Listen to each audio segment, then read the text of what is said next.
भूतिया ढाबा। नागपुर हाईवे से जय अपनी वाइफ मिथिला के साथ कार से जा रहा था। अचानक जय को एक ढाबा दिखता है। Mithila, stop the car, stop. क्या हुआ? वो देख, ढाबा। मैंने बचपन में मम्मी पापा के साथ यहाँ एक बार खाना खाया था। न जाने कितने सालों से ये बंद पड़ा था। लगता है फिर से खुल गया है। चलो फिर खाना खा लेते हैं। मिथिला और जय ढाबे के अंदर जाते हैं। ढाबे के दो वेटर गणपत और संपत मिथिला और जय के पास आते हैं। क्या चाहिए आपको? तुम गणपत संपत हो ना? मुझे याद है तुम्हारा नाम। मैं बचपन में आता था। ऑर्डर बोलिए। सेव भाजी ले आओ। मिथिला, यहाँ की सेव भाजी बहुत फेमस है। गणपत और संपत किचन में जाते हैं। थोड़ी देर बाद किचन से हाथों में स्टील की प्लेट लिए 4 लोग बाहर आते हैं। थोड़ीवा, कस्तूराबाई, गणपत और संपत और मिथिला और जय को घेर लेते हैं। अरे कस्तूरबाई, तुम? और आप धोड़ीबा, राइट? मैं तुम सबको पहचानता हूँ यार। मुझे ये बताओ, इतने सालों से ये ढाबा बंद क्यों था? तभी चारों प्लेट उठाकर मिथिला और जय को दिखाते हैं और एक साथ पूछते हैं, इसे पहचानते हो? प्लेट में एक आदमी की शक्ल दिख जाती है। मिथिला और जय चौंक जाते हैं और चारों की ओर देखते हैं तो चारों ही भूत बन जाते हैं।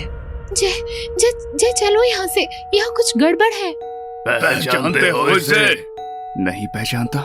पर तुम सबको हो क्या गया है यार? जय चलो, भूत है ये सब। चारों मिथिला और जय को घेर लेते हैं और उनका खून पीने लगते हैं। कुछ देर तक दोनों के चीखने चिल्लाने की आवाज, फिर सन्नाटा हो जाता है। इन्हें ठिकाने लगा दो, कस्टमर आ रहे हैं। ढाबे में जो भी कस्टमर आते उनका यही हाल होता। चारों कस्टमर को घेर लेते, प्लेट दिखाकर एक आदमी का चेहरा दिखाते और फिर उन कस्टमर का खून पीकर उन्हें मार देते थे। कोई भी कस्टमर प्लेट में कैद आदमी को नहीं पहचान पाता और मारा जाता। चारों भूत कस्टमर को मार देते और भूतिया ढाबे का राज कभी ढाबे से बाहर न आता। एक रात की बात है। राघव और शर्वरी हाईवे से नागपुर जा रहे थे। तुम्हारे पापा ने हमें शादी की परमिशन दे दी, वरना मैं तुम्हें भगा कर ले जाता। लेकिन मैं तुम्हारे साथ कभी नहीं भागती। I love my dad। ओहो। राघव, मुझे भूख लगी है। अच्छा बाबा, ढाबे पर रुकते हैं कोई? वो देखो ढाबा, रुको रुको। राघव कार रोकता है। दोनों ढाबे में आते हैं। ब्यूटीफुल, लगता है बहुत पुराना ढाबा है। ऑर्डर बोलिए। जो कुछ भी हो फटाफट ले आओ। गणपत और संपत किचन जाते हैं, फिर चारों हाथों में प्लेट लिए बाहर आते हैं और राघव और शर्वरी को घेर लेते हैं। What is this? इसे पहचानते हो? राघव, ये तो पापा हैं। ये मेरे होने वाले ससुर हैं। उन्हें फौरन यहाँ बुलाओ। हलवा समझा है क्या? नहीं बुलाते क्या कर लोगे? चारों भूत बन जाते हैं। राघव और शर्वरी कांपने लगते हैं। हम बदले की आग में कई सालों से जल रहे हैं। जिंदा रहना है तो बुलाओ इसे। जल्दी फोन कर चल। हेलो पापा, कहाँ हैं आप? फौरन हाईवे के ढाबे पर आ जाओ, यहाँ लोग हमें मार देंगे। जल्दी आओ पापा। चारों भूत शर्वरी और राघव को घेर कर बैठ जाते हैं। क्या हुआ? अभी तक नहीं आया तुम्हारा बाप? आधा घंटा हो चुका है। वो निकल गए, बस आते ही होंगे। हमारे पास ज्यादा समय नहीं है। गणपत संपत काम पे लग जाओ। गणपत और संपत उठते हैं और ढाबे में रॉकेल डालने लगते हैं। रॉकेल बहने लगता है। ये क्या कर रहे हो तुम लोग? प्लीज ऐसा मत कीजिए, वो आते ही होंगे। तो चुप रहे, हम हमारी तैयारी कर रहे हैं। कैसी तैयारी? तभी वहाँ शर्वरी का बाप आता है। शर्वरी अपने बाप को बिलक जाती है। पापा बचाओ हमें, यहाँ से ले चलो। बेटा रो मत, मैं आ गया हूँ ना। क्यों तात्या सेठ पहचाना? तात्या सेठ धोबिड़ा के पैर पर गिर जाता है। मुझे माफ कर दो, मुझसे भूल हो गई थी। मेरी बच्ची और दामाद को छोड़ दो, मैं तुम्हारे पैर पड़ता हूँ।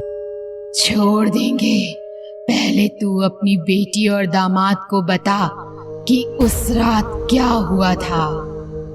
कस्तूरा, मुझे माफ कर, मैं शर्मिंदा हूँ। अपनी गंदी जबान से मेरा नाम ना ले। उठ और बता सच सच, उठता है कि खत्म कर दूं उन्हें। क्या बात है पापा, क्या हुआ था उस रात? बेटा, तब तू छोटी थी। मैं अपने दोस्तों के साथ रोज इस ढाबे में शराब पिया करता था, मस्ती किया करता था। एक रात मैंने शराब के नशे में इस कस्तूरा बाई पर। बोलिए पापा, क्या किया था आपने? मैंने कस्तूरा बाई का रेप किया। व्हाट? छी, घिन आ रही है मुझे आपसे। इतना ही नहीं, इसने एक और घिनौना काम किया था। इसने मुझे मेरी गणपत संपत को बहुत मारा और राकेल डालकर हम तीनों को जिंदा जला दिया। तब से हमारी आत्मा बदले की आग में तड़प रही थी। आज हमारी आत्मा को शांति मिलेगी। तात्या, रॉकेल हमने डाल दिया है, बस तुम्हें आज फिर एक बार आग लगानी है। तेरी बेटी और दामाद को हम कुछ नहीं करेंगे, पर तुझे हम नहीं छोड़ेंगे। ये ले माचिस। प्लीज, मैं रिक्वेस्ट कर रहा हूँ। सोच ले, अकेला जाएगा या बेटी और दामाद को एक साथ लेकर जाएगा? ठीक है, मैं तैयार हूँ। बेटा सरवरी, तुम राघव को लेकर निकलो यहाँ से। पापा, मैं आपको छोड़कर नहीं जाऊंगी। जिद मत करो सरवरी, मुझे अपने कर्मों की सजा मिल रही है। तू चली जा। राघव बेटा, इसे ले जाओ और इसका ख्याल रखना। जाओ बेटा। चलो शर्वरी, कम। राघव शर्वरी को लेकर कार के पास जाता है। तात्या सेठ माचिस की तीली जलाता है और नीचे फेंकता है। आग भड़क उठती है, ढाबा जल के राख हो जाता है। पुनर्जन्म कहानी है पूना की एक मिडिल क्लास सोसाइटी की।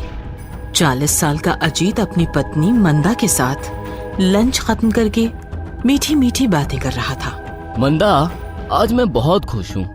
ऐसा लग रहा है सारा बोझ हल्का हो गया। इसलिए तुम्हें मुझे थैंक यू बोलना होगा। वो क्यों? साइकाइट्रिस्ट के पास जाने का आइडिया मेरा जो था। ये सुनकर अजीत रोमांटिक होते हुए बोला, ओह, तो तुम्हें थैंक यू चाहिए। मंदा डार्लिंग, आज रात भर थैंक यू देने का मन है मेरा। मंदा खिलखिलाकर हंसती हुई बोली, तो जाकर बेडरूम में इंतजार करो, मैं दरवाजे बंद करके आती हूँ। अजीत बेडरूम की तरफ निकल गया और मंदा दूसरी तरफ निकल गई। बाहर के सारे लाइट्स और बाकी खिड़की दरवाजे अच्छे से चेक करने के बाद मंदा हॉल का दरवाजा बंद करने ही वाली थी कि तभी अचानक मंदा को झट से किसी ने पीछे खींच लिया। वो था अजीत। क्या कर रहे हो? ये दरवाजा बंद मत करना। अजीत, तुम फिर से वही हरकत कर रहे हो। बहस मत करो, चुपचाप अंदर जाकर सो जाओ। मंदा कुछ भी नहीं बोली, वो सीधे बेडरूम की तरफ निकल गई। पागल औरत, कोई अपना घर के बाहर खड़ा हो तो दरवाजा बंद नहीं करना चाहिए, उसे अंदर लेना चाहिए और फिर दरवाजा बंद करना चाहिए। मन्नू, अंदर आ जाओ। और अचानक बाहर से किसी ने हॉल में कदम रखा। वो था किसी 55 साल के बुढ़े का काफी भयानक भूत। अजीत, क्या मैं अंदर आ सकता हूँ? मन्नू, तुम ऑलरेडी अंदर ही हो। अजीत, तुम समझे नहीं मैं क्या कहना चाहता हूँ। मैंने पूछा क्या मैं तुम्हारे अंदर आ सकता हूँ? इधर बेडरूम में मंदा काफी अस्वस्थ होकर बैठी थी। उसने डॉक्टर मनीष को कॉल किया। अब हेलो सर, मैं मंदा बोल रही हूँ। हाँ मंदा जी, बोलिए। अजीत फिर से बहक गया है, क्या करूँ, कुछ समझ नहीं आ रहा। वो घर का दरवाजा बंद ही नहीं करने दे रहा। डोंट वरी, उसे जो करना है उसे करने दीजिए। हमारी ट्रीटमेंट काम करेगी, भरोसा रखिए। वो कुछ नहीं करेगा, थोड़ी सी मनमानी और फिर थक कर सो जाएगा। आपने मेडिसिन दी है ना? मेडिसिन का नाम सुनते ही मंदा का दिल अचानक बैठ गया। हे भगवान, सारी मेडिसिन तो अजीत के पास है। अजीत, अब मैं आ गया हूँ। पिछला जन्म इस जन्म से मिल चुका है। मैं महसूस कर पा रहा हूँ तुम्हारी इस जन्म की आत्मा कितनी तड़प रही है अंदर। लेकिन चिंता मत करो, एक एक करके मैं उस आत्मा की सारी पहचान मिटा दूंगा, बिल्कुल इस मेडिसिन की तरह। अजीत के पीछे मंदा काफी भयभीत खड़ी थी। अजीत पीछे मत देखो। मन्नू, मंदा आई है, मुझे उससे बात करने दो। नहीं, उसे नहीं देखना है। मन्नू प्लीज, मैंने तुम्हें अपने घर और शरीर में जगह दी क्योंकि मैं तुम्हें पहचान गया। तुम मेरा पिछला जन्म हो, लेकिन इस जन्म का भी तो मेरा कोई अस्तित्व है। मंदा मेरी जिम्मेदारी है।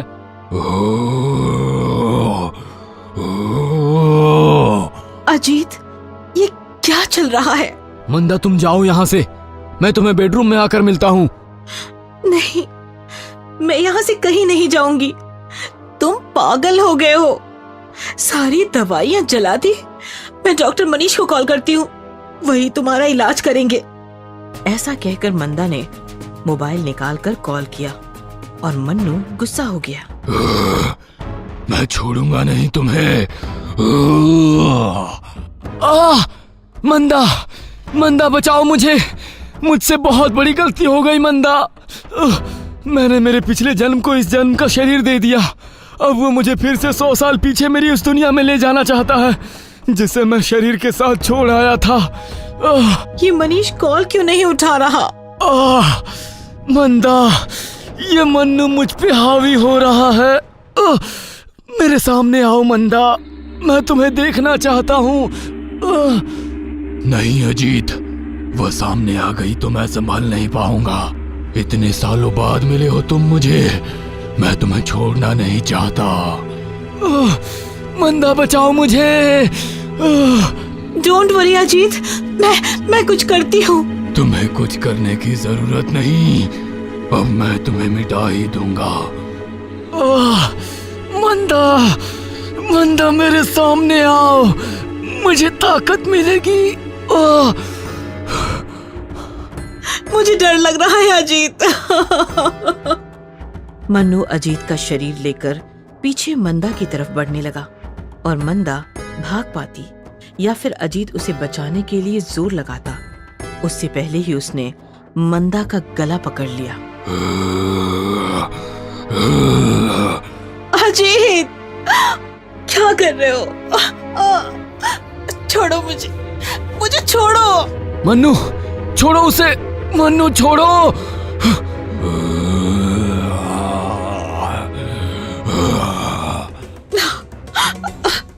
मंदा और अजीत चीखते रहे, लेकिन कोई फायदा नहीं हुआ। मन्नू ने अजीत के हाथों से मंदा के गले पर अपनी पकड़ और ज्यादा मजबूत की और मंदा को तड़पा तड़पा कर मार डाला। जैसे ही मंदा की लाश नीचे गिर गई, अजीत को जोरदार सदमा पहुंचा। बस एक ही आखिरी चीख निकली अजीत की और उसके शरीर से अपनी आवाज चली गई, हमेशा हमेशा के लिए। मंदा के साथ साथ अजीत भी शांत हो गया। अब बचा है सिर्फ मन्नू को दोबारा जन्म मिल गया। अब मन्नू अजीत को उसकी पुरानी दुनिया में ले जाएगा और वही करेगा जैसे मन्नू चाहता था। तभी अचानक तेज हवा चलने लगी, मौसम बदल गया और बाहर से घर के अंदर एक औरत की आत्मा गुनगुनाती हुई अंदर आ गई।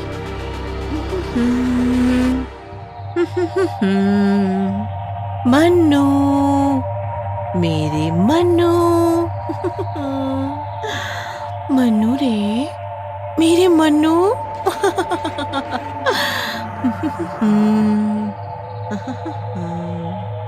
वो आत्मा मन्नू के सामने आकर खड़ी हो गई। सुजाता, तुम यहाँ क्या कर रही हो? जहाँ मन्नू वहाँ मैं। इस जन्म में भी तुम मेरा पीछा नहीं छोड़ोगी। तुम्हारी वजह से कुछ नहीं कर पाया मैं जिंदगी में। घर, संसार, बीवी, बच्चे, बस इतना ही नहीं था मन्नू। चिंता मत करो मन्नू, मैं तुम्हारी शक्ल भी नहीं देखना चाहती। तो क्यों आई हो यहाँ? इस जन्म का अपना शरीर लेकर उस दुनिया में जाने के लिए जो तुम्हारी वजह से मैं जी नहीं पाई। इस जन्म का शरीर? हाँ, मंदा मेरा अगला जन्म है। उससे मारकर तूने उसका शरीर खाली कर दिया। अब मैं उसका शरीर लेकर निकल जाऊंगी। स्वार्थी औरत, मरने के बाद भी खुद के दम पर कुछ ना कर सकी। जा, शरीर ले और निकल जा यहाँ से। आत्मा नीचे गिरे मंदा के शरीर में जाकर लेट गई और फिर शरीर के साथ उठ गई। चल मन्नू, अब मैं अपने रास्ते, तू अपने रास्ते, बोलकर भी अब दोबारा मिलना नहीं। और फिर दोनों मंदा और अजीत के घर से बाहर निकले और मंदा और अजीत का शरीर लेकर मन्नू और सुजाता अपने अपने रास्ते, अपनी अपनी दुनिया में निकल गए।